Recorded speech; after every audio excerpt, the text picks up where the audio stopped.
I was hoping for the Crank, man. I was like, oh, Karius just add another one to the list. He's played 14 supports. He might. It's not locked yet. Here it is, Blitzcrank. All right. That is his go. 15th. His 15th pick this season. He has now played 15 champions. And it's Wolf, in the support role. The caster's first favorite champion.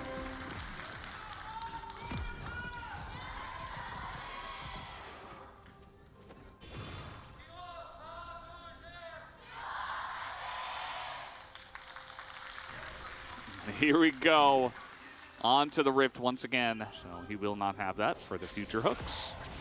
Yeah, and this means Owner could just come back again and try to force a second one, and then they can look for the Drake.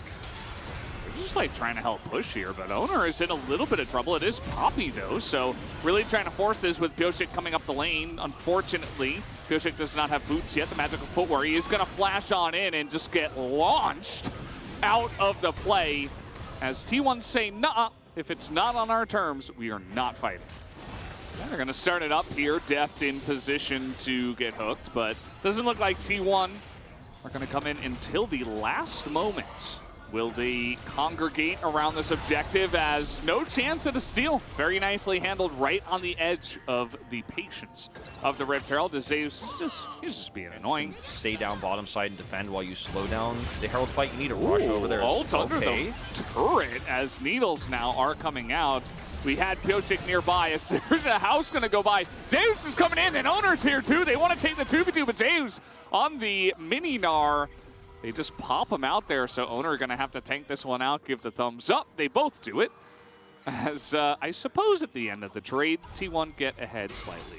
They did not know how much danger they were in, as Zeus, same for him. He does not know that Pyosik is nearby with the Rift Herald ready to drop it down as he comes in a little bit late, but it might just be enough. They're going to get the flash out of the Gnar anyway and begin to push this Rift Herald in. Take a look at the supreme vision control that T1 have as Zeus, as I said, you know, in the 1v1, in regardless of the lane, he is going to go for these trades as there is the pick. It is a Xin Zhao though. Can they get in? No, they're going to force the flash though. And that's what the Blitzcrank is good at. Now, you know, there's a jungler without flash. There was a Tom Kent without flash. There's a lot of value that you can get just out of hitting one hook as King In, he was trying to get in there for those last little bit of CS. He has to hop away. The Draven here, just back, has teleport, of course, but this should be DRX's fight to take. So they're hesitating. Unless Pyosik, yeah, it's Pyosik! They get the jungler out, and DRX are like, well, what are we gonna do now? It's 5v4. And he's gonna get a pick onto Pyosik just like that. You're not even safe to clear out wards. First blood and the second Rift Herald are going to be given to T1. Yeah, I mean, that's what I was talking about before, the Zeus effect, right? It's like, he's just going to get ahead on lanes. He's just going to get a 50 CS lead as there's another pick and it's Xin Zhao, and that's exactly what we wanted to see. Pyosik survives for basically forever. He's also going to get put in there, but it just puts them against the wall as there was nowhere to go. DRX overextend, and now we get the root even onto Deft. That's going to be 4 kills for none in favor of T1. Is the third to go down here. So, like, look at this from Guma. He's doing so much damage. Fights back, has Faker, double charm, and he is just doing all the DPS that you want to do as an AD carry when you have free setup. Like, there's just so much setup for him, and then this root on the Deft is a tragedy. I think he's like, God, give me that kill. Oh, I don't need it, actually. It's fine. Yeah, I think they were highlighting him because it was a pretty cool thing that he said. But Zeus, again, this is just 1v1. Solo kill. Nothing happened. All that happened was Xin Zhao went top one time and dropped a Rift Herald. Other than that, it has been Zeus just dominating them. Yes, Owner did show up that one time. It was a bit of a 2v2.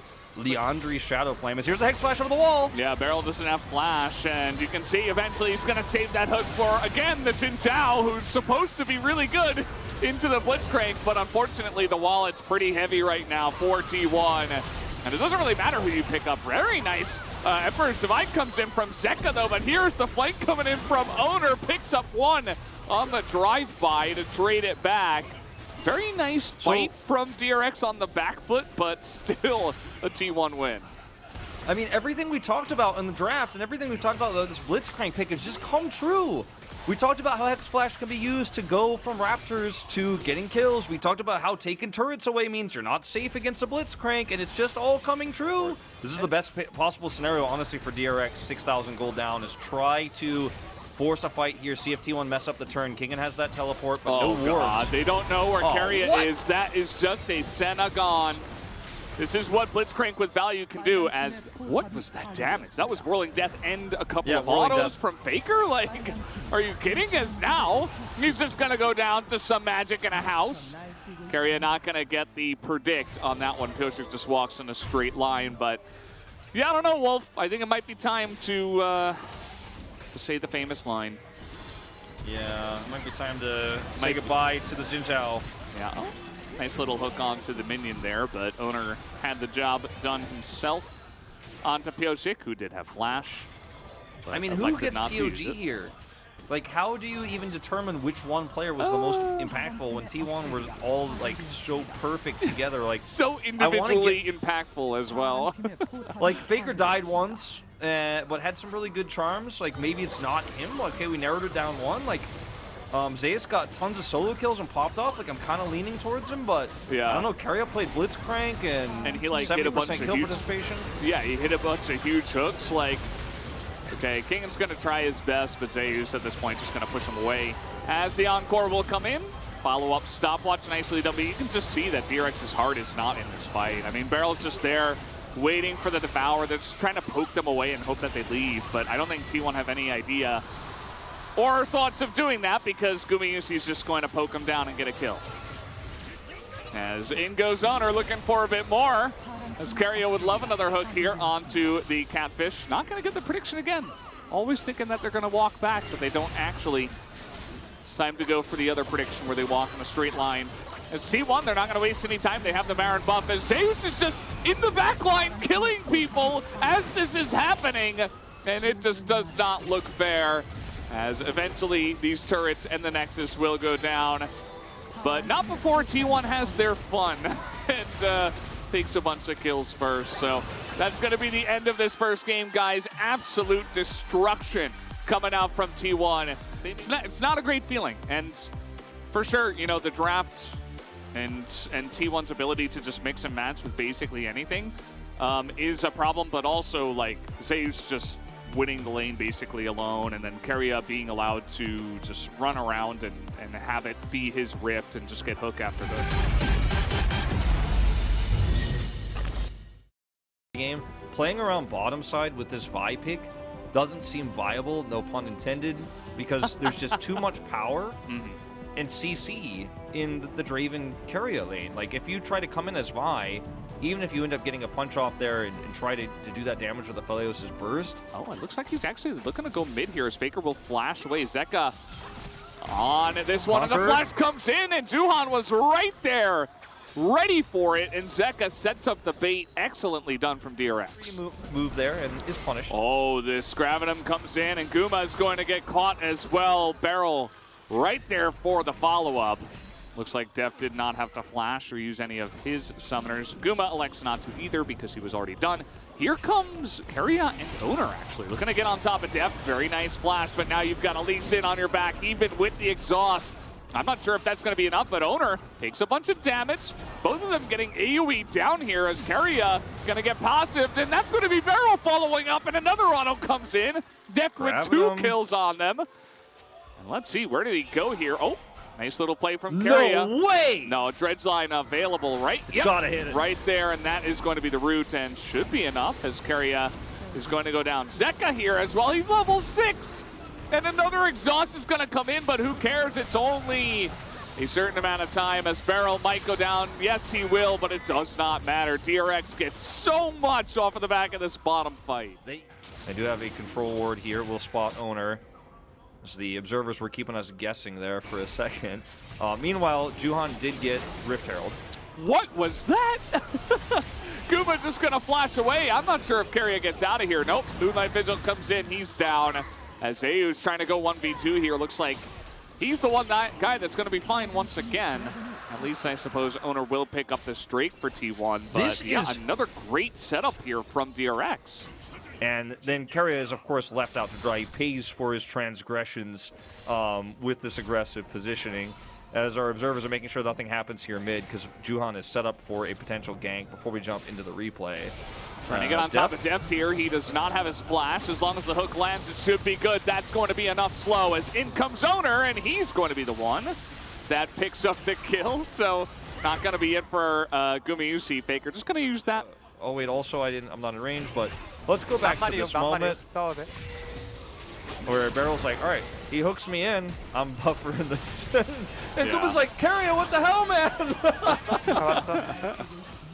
And Def was calling for the Def fight, called too. The fight. Yeah. Yeah, Def called to fight it. Def was like 100% prepared for that. I'm about to hit level 6 and et cetera, et cetera. This trade up here, it was Kingen trying to set up for Juhan, and note how Zeus just survives through all of this. Somehow they just don't have the damage, even 2v1.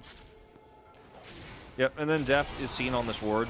And this time Keria's play is great. The Cannon Barrage makes him slowed, so he cannot actually kite the hook. He doesn't have flash. His heal is just barely still on cooldown.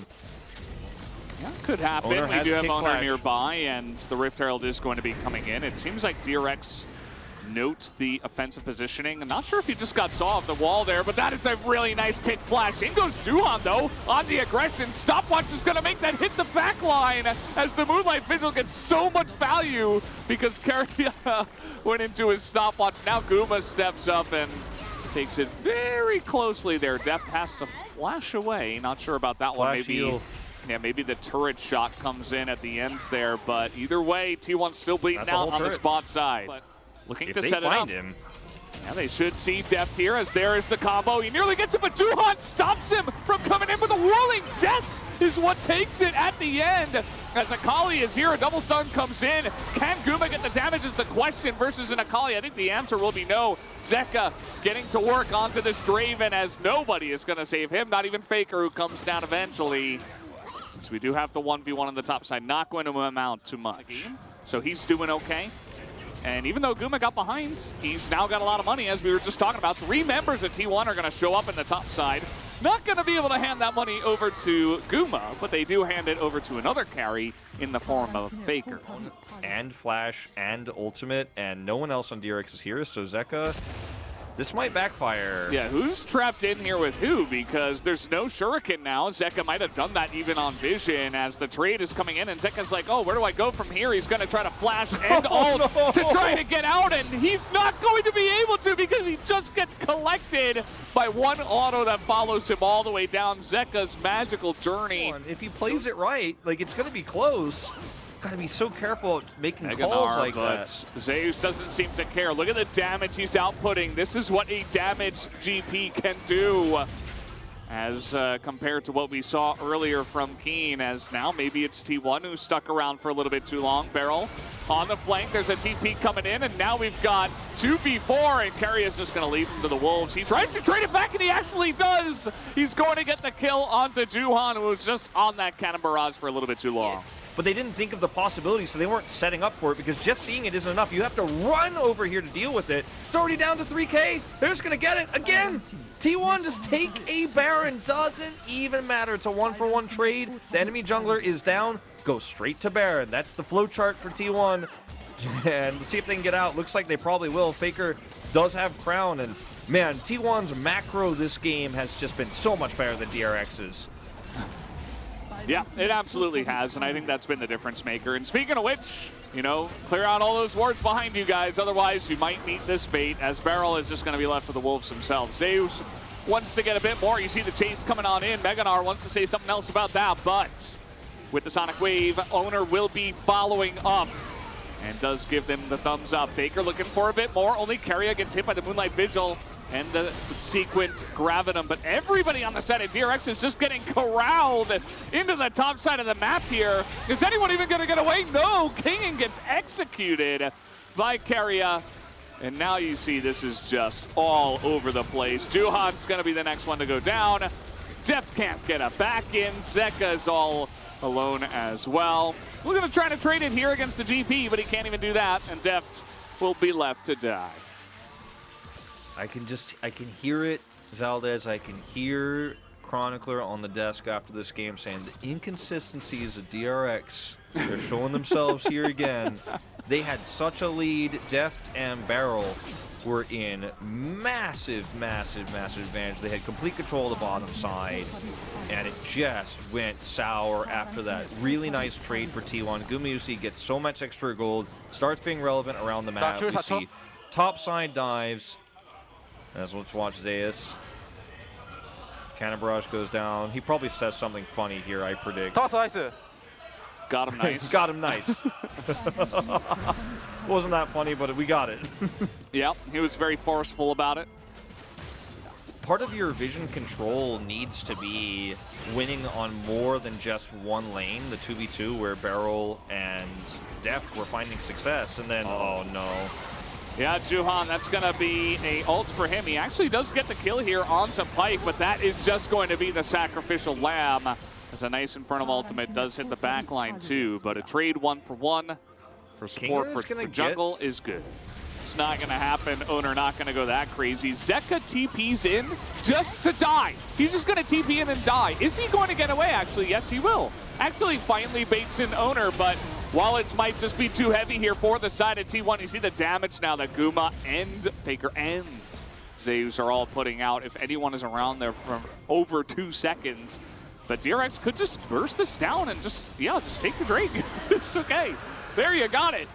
Just do that and run. I think at this point in time, just try to stack those Drakes and look for a later stage of the game. Faker has TP. Could just TP to this wave. I don't know if he even necessarily needs to.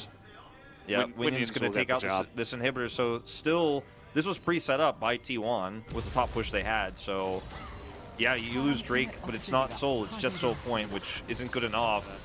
Going to be procced that often. As here comes Juhan looking for an angle. Barrel is with him as well. That's going to be the Gravitum comes down and they blow up the GP actually, but that's going to be a huge play by Owner. Gets the 80 carry into the backline. The hook follow up onto King in, but he is tanky enough. A triple kill here for Faker as he will TP immediately into the top lane. Yep, and that is going to be the game. They don't need to kill that mid turret. There's no interest there. They got this inhibitor early on, and the minions got it for them, and now the minions are going to help them end the game. Penta? Maybe Penta? Well, Faker doesn't. Okay, he's got his soldiers in position now. As, nope, it's going to be Guma who does pick up the kill here. Probably would have been unofficial anyway. That's going to be the end of this. It will be Faker's full of Gumayusi's as that will be the end of this one. Nexus goes down. When T1 decided, maybe they'll just let the Minions do the job again. As Faker playing with his food a little bit, but another swift 2-0 from T1 tonight. Like Zeus, who's so young and so still inexperienced, because he frankly still is a very new and inexperienced player who's nowhere near his peak. Actually being confident enough to stand next to the player, the experienced legend Faker, and still be making, micro calls there in those final moments. Love to see that kind of stuff. I mean, Zeus is, what, 18? At this point, yeah. Maybe he's 19 towards the end of the year. Not 100% sure, but... Thank you very much, guys. This is Jason for the POG interview translation, joined by the solo POG, Zeus. Congratulations. T1 is on the first place, and also Zeus, you are leading the POG as well. How do you feel? I'm happy that we won, but at the same time, I'm happy that I got the POG. Congratulations on that. So we had the first pick Nara into the first pick Senna from the blue side. So I have a lot of questions about the Nara pick. Tell me about your thoughts.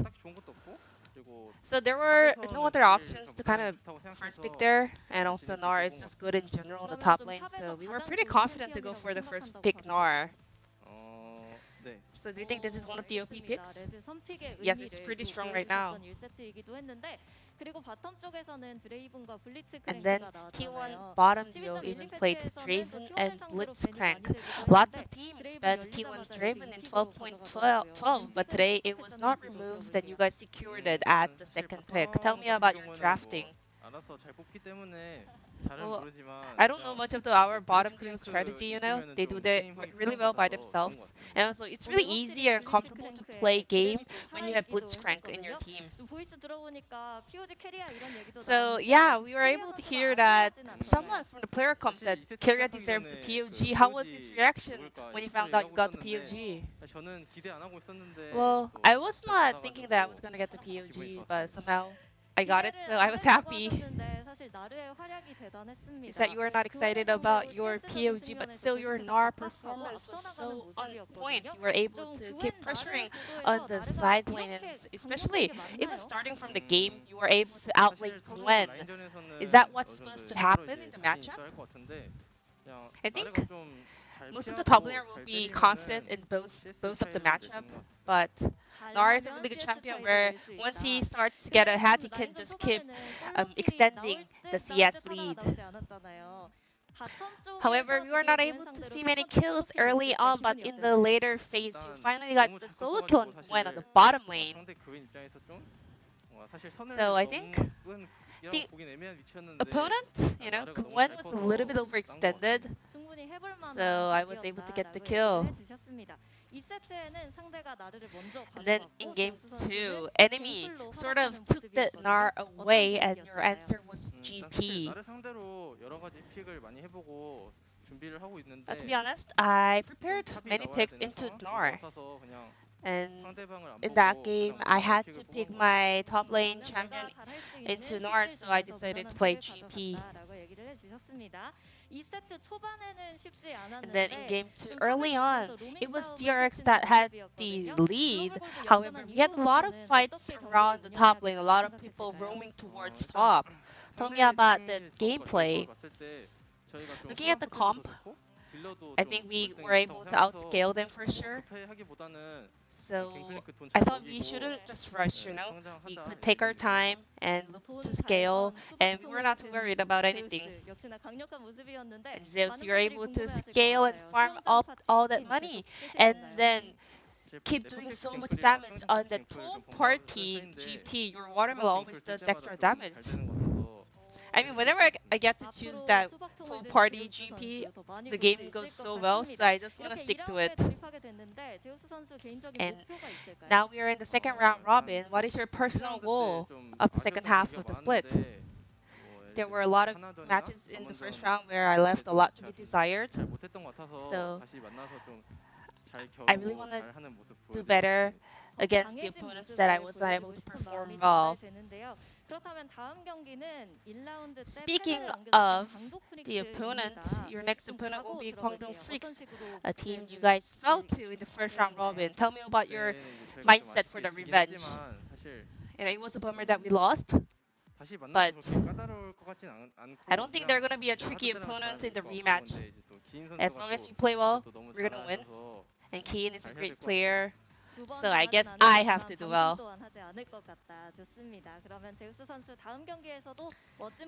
And wishing you the best of luck in the upcoming match. And this will be the end of the interview from Zeus from T1 and back to the carpet space. Thank you.